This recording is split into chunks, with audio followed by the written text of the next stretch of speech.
Tuning in to the online broadcast network, AFTERBUZZ TV. Over 20 million weekly downloads in over 150 countries, and your number one source for after-show entertainment.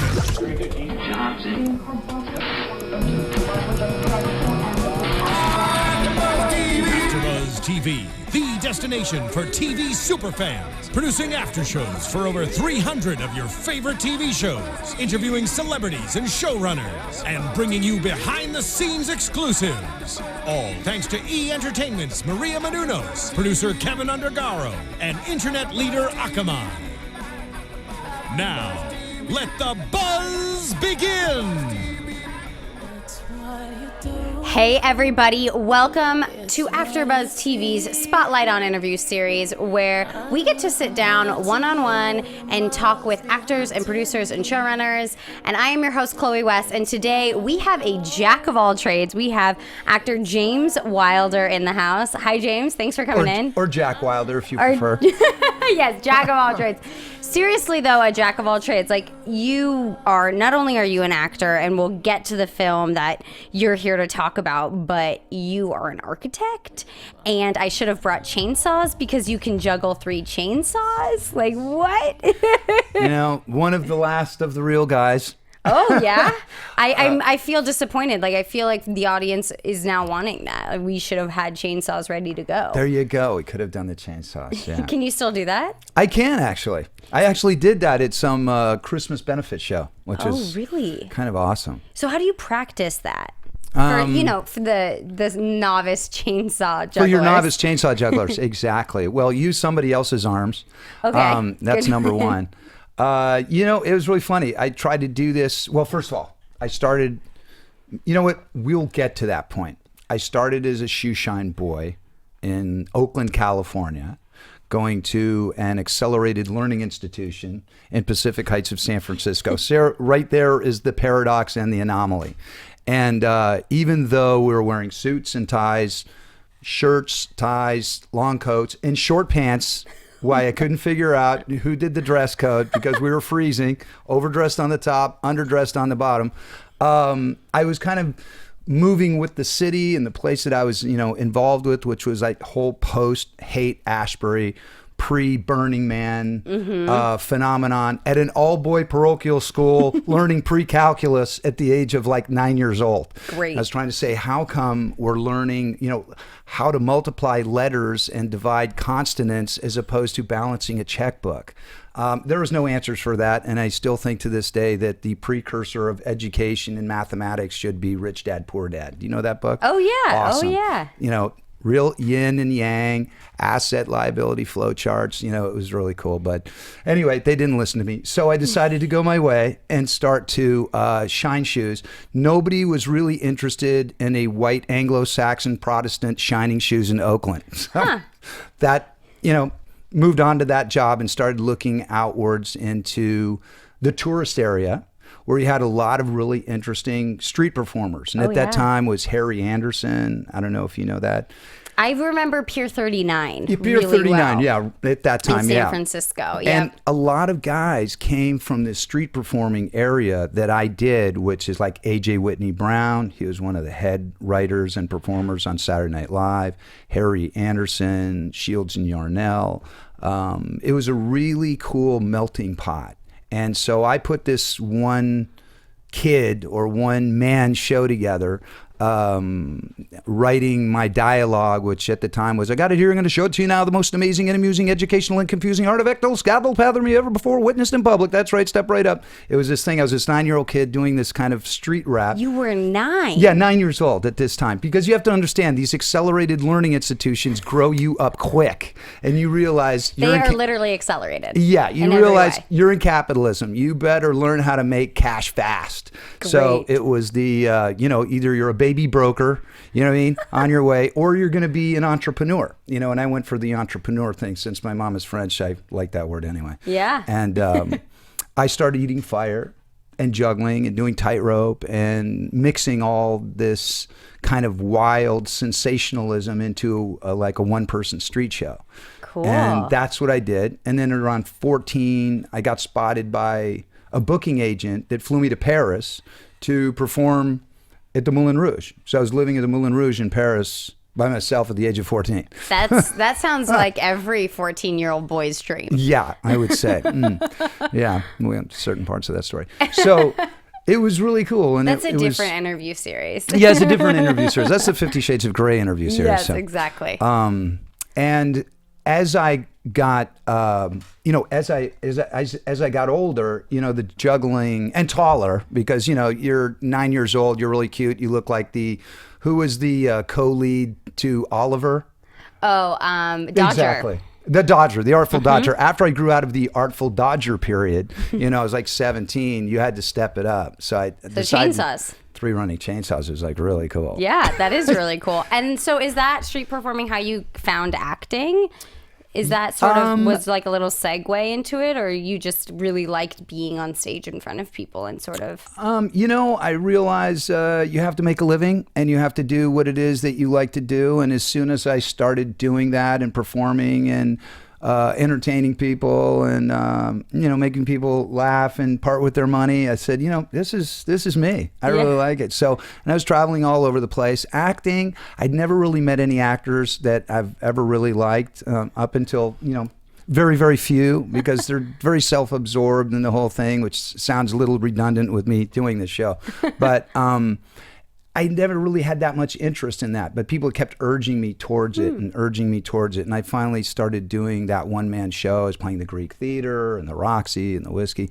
And so I said, you know what, let me give it a try. So I went after it, and then I kind of fell in love with it. Cool. Yeah. So then it took you to New York and then back to LA. And I mean, you were on shows like Melrose Place, and now you're here talking about this 3 Holes in a Smoking Gun, where you play a washed up writer. Right.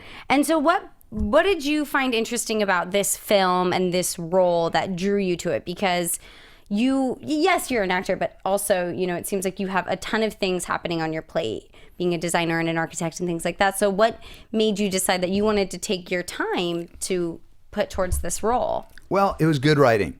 Yeah. And it was sort of an actor's dream, which is, an actor's dream. Sam Shepard, True West, these 2 characters that may be very close, like brothers, not necessarily brothers. And there's just a conflict of interest, and yet they're after the same thing, but in a different way. Hatful of Rain. The acting pieces where you really get to flesh out the role and articulate it through dialogue and, motivation of character and whatnot, and not necessarily, a big budget, splashy, effects-oriented film where you as the actor, I don't want to say a puppet, but you're part of the film, but you're not the film. And when you're supporting a lot of the, especially in a lot of green screen work that we see nowadays. Yeah, it does seem like you're stand here, smile. Your okay, face. Great. Yeah. So is that why you're drawn more to working in indie films?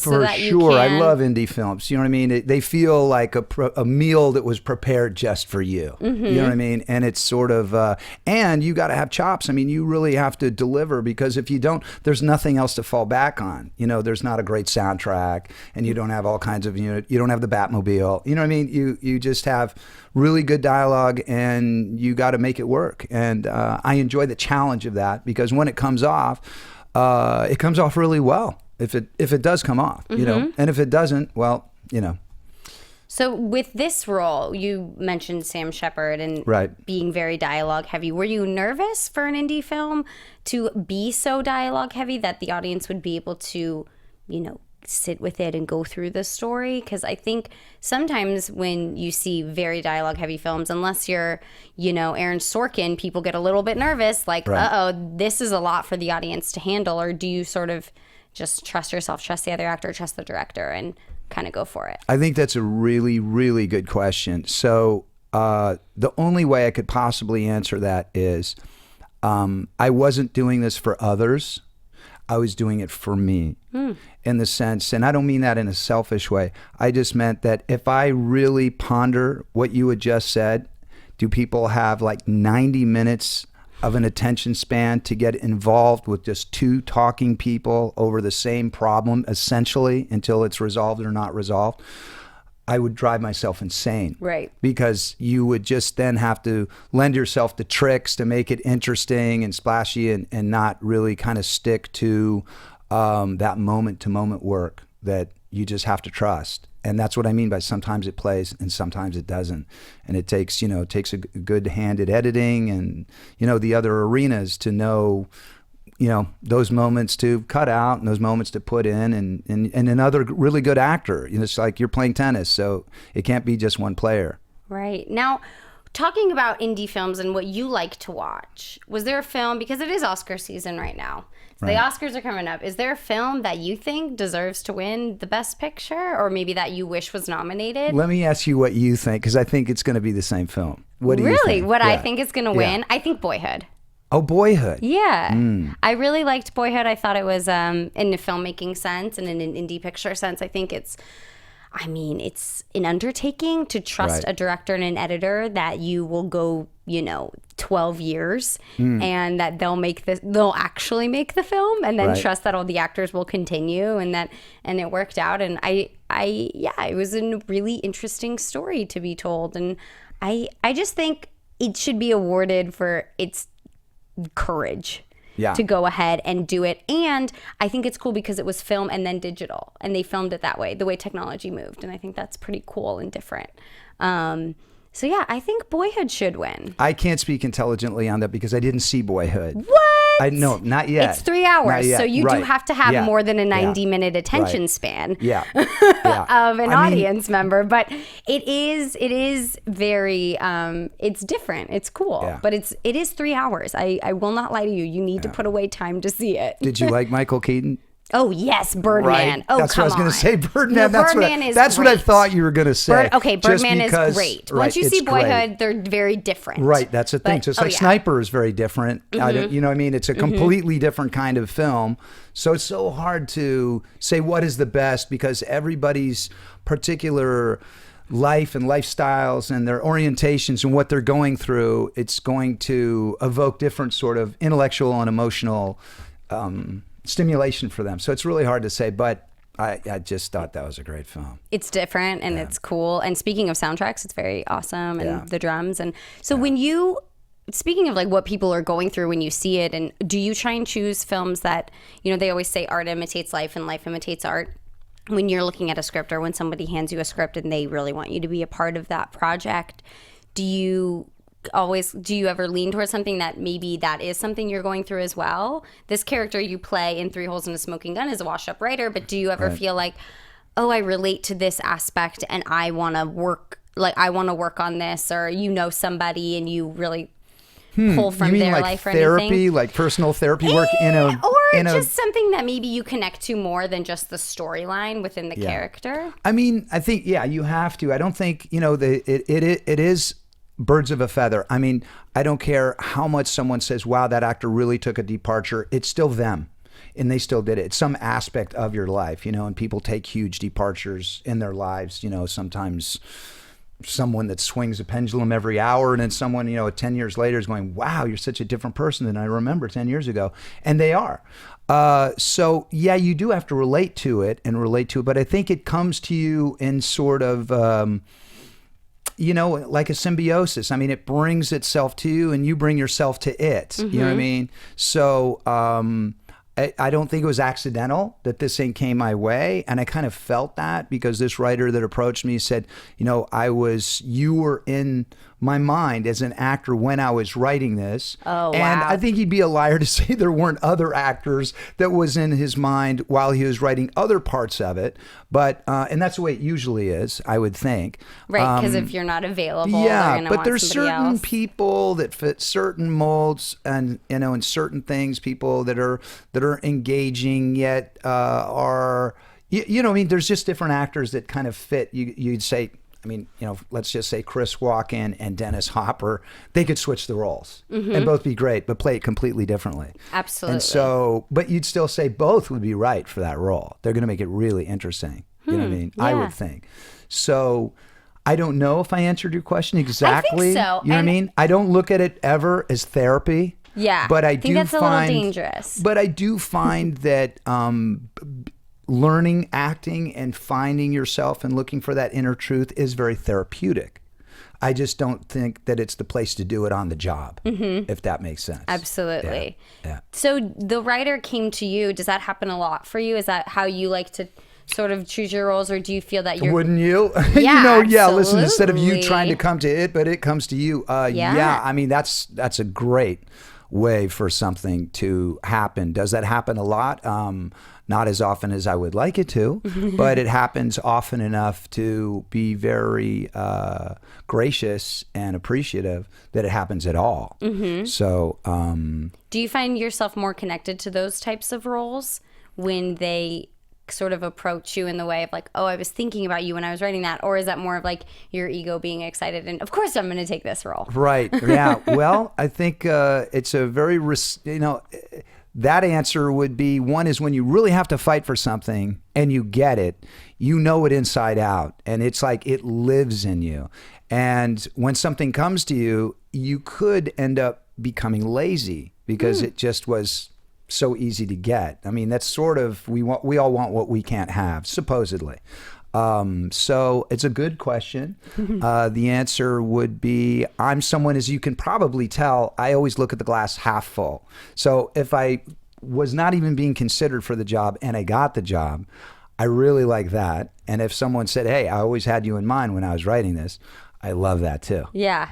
Yeah. That's true. I like that point of when you have to work for something. Right. You feel like those blood, sweat, and you tears, and that's yours. Yeah, you own it. And if it falls apart, it wasn't your fault. It was just either really bad casting. You just never should have went with me in the first place because I gave you everything I possibly had, and you saw me enough times that if you thought I couldn't do it, how could you not have come to that decision within the 5 times that we met? Yeah, and the little competitive aspect, I think, too, of winning something is always a little sweeter when you win it. I totally agree. Yeah, that's always, that must make winning a role fun. But it's got to be nice when people hand you, bring you something and say they thought of you. As an artist, you have to, like, oh, you were thinking of me? Anyone would love that. Well, that's what seems so cool on this little tiny budget film. It's so neat to see that little independent films are becoming the hot ticket again. Yeah. People are really liking it, Well, and even big budget films are seeming to use the independent model of only shooting, in 20 days. And it seems that more and more films are being made like that. And this film particularly is really interesting. And it's already done a little festival run circuit, and you won Best Actor, which is great. And so when can people see it? Like, when will it be able to be seen by other people besides out of the festival circuit? Well, it's coming out March 27th. New York, Los Angeles, those dates are confirmed. And then select theaters in the big cities. Yeah, select theaters. It'll play like Laemmle. Not that Laemmle is booked, but in New York and that equivalent. So I find that the festival circuit too is great because those are your peers, and those peers are judging you. And we took at the downtown LA Film Festival, we took Best Screenplay, and then Nevada we took Best Feature, and then I got Best Actor, and then that's great. I mean that's great just because the film feels like it really has legs. Yes, especially when it's one of these things like you said that. You're wondering, are people going to enjoy it? And then if people per se don't, at least your peers said, I can see beyond possibly the boredom. I don't know if you remember a film, My Dinner with Andre. It was like a long 2.5 hours of two guys just sitting down in a dining, in a restaurant somewhere in New York and talking. And it was like a festival darling and almost like a cult film. And then when people saw it, they went, but it's just two guys talking. But it was really, really well, it was good. It was really good, obviously. So you kind of feel that if your peers accept it and give you awards on it, then, if it does business, it does business. If it doesn't do business, it doesn't do business. Well, nowadays it's so great because we do have the internet and we do have video on demand and things like that. So I feel like when films like this that, might not do, there's, of course, the blockbuster releases where everyone sees, Big Hero 6, for example. But this, I think what's great about a select theater released and film festivals in general is they build the buzz and people see it, and then the internet takes over. Right. And people get to see film. So will it be on a video on demand release, do you think, after? Oh my God, yeah. It's like the on demand release schedule, which I think is 2 days after the theatrical release. So if people live in other cities, they can go. Oh my, from Verizon to Comcast to, I mean, like on and on and on and on. It was overwhelming. That's fantastic. People I guess will be seeing it really is. Because you were mentioning prior, like Melrose Place, which at the time, what's so funny is like what people know you for, or remember you for, it would be like talking about, like, is Andy Warhol a great artist?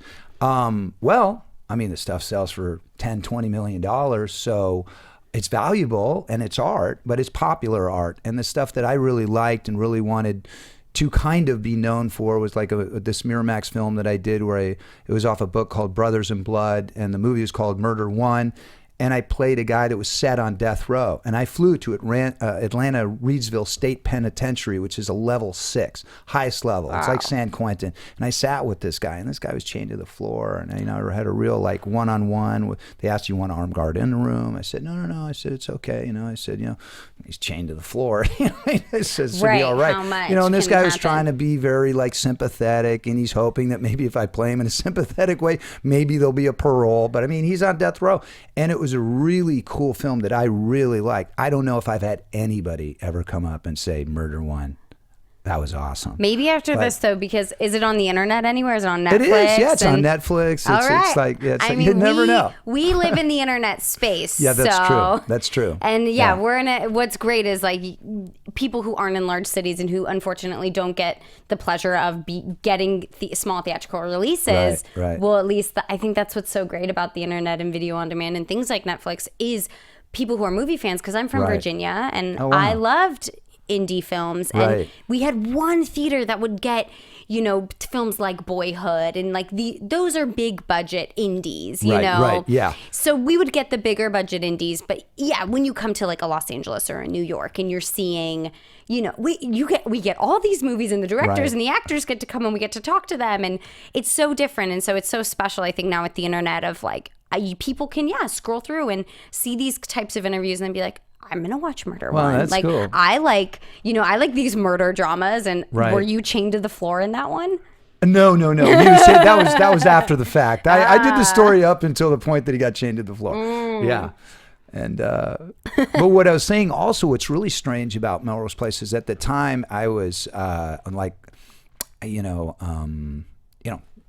didn't want to be associated with that, because I'd done Broadway and I did these things, and there was a little bit of that, being almost like a teen icon. A little bit egomaniacal about not wanting to be associated with something that was like a popular thing. But now it's like hit that kind of iconic sort of level to where it become like, well, Lucille Ball is famous for I Love Lucy, but she's a great actress. And if it wasn't for I Love Lucy, we wouldn't know her, period. Exactly. So it's the same sort of thing, which I kind of realized at a certain point when things become iconic.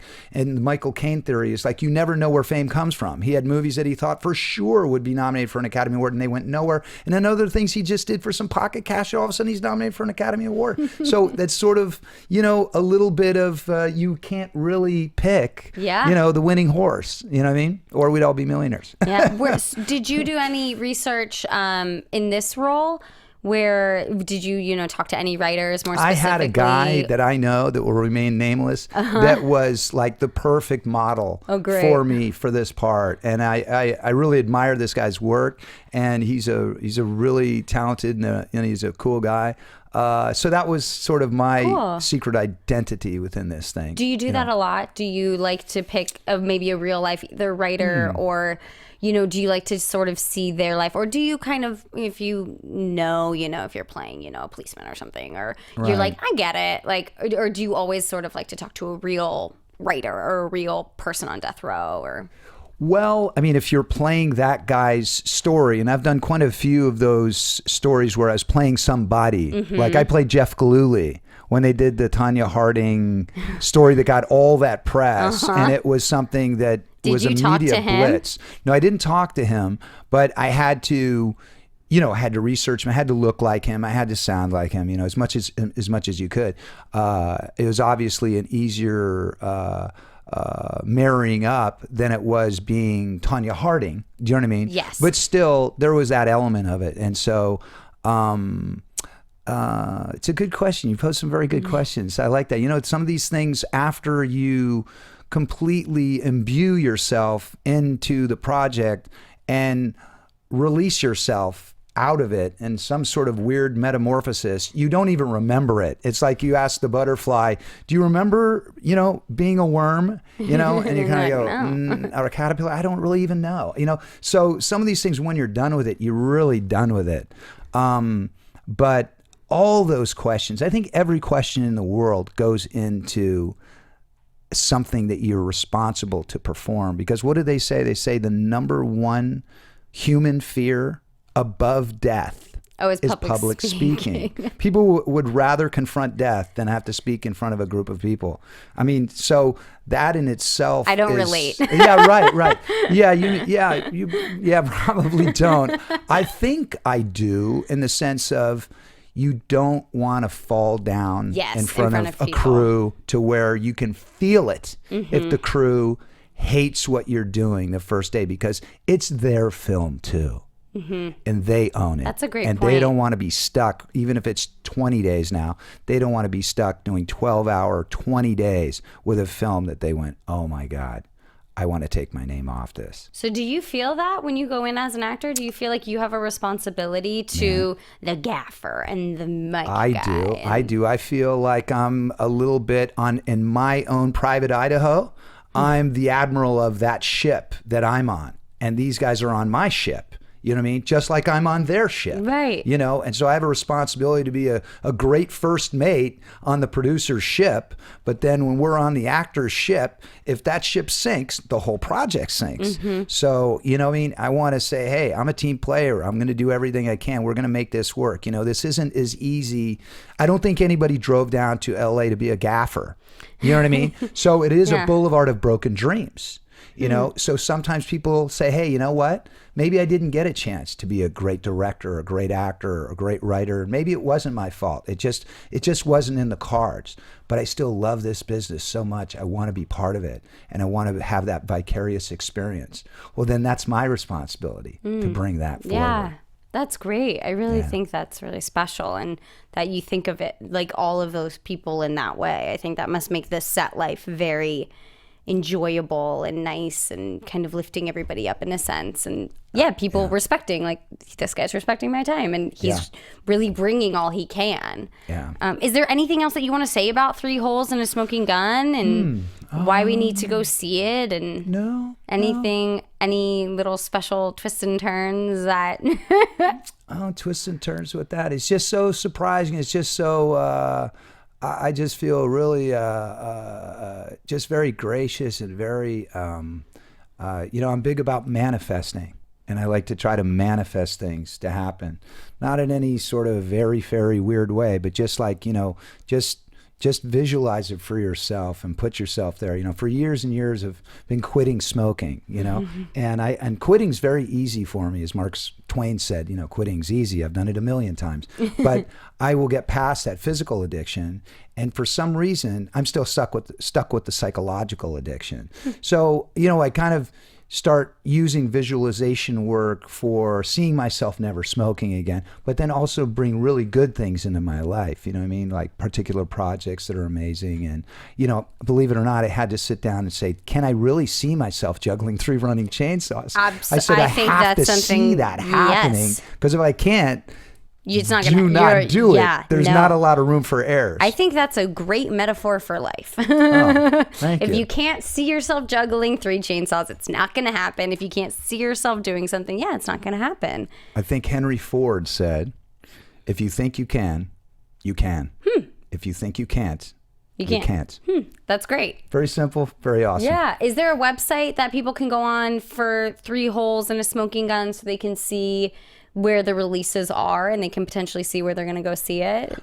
I believe so. Okay, there's a website for the film. Three Great. Holes in a Smoking Gun. Somewhere they'll find it. They can just Google it. Yeah, I believe there is. And you have a Facebook where people can find you. Yeah. James Wilder on Facebook, Pages. I'm guessing. Yes. I'm surprised. I thought I'd never heard of James Wilder until Facebook came out. There are 10 million James Wilders. One of who's a really successful NFL player.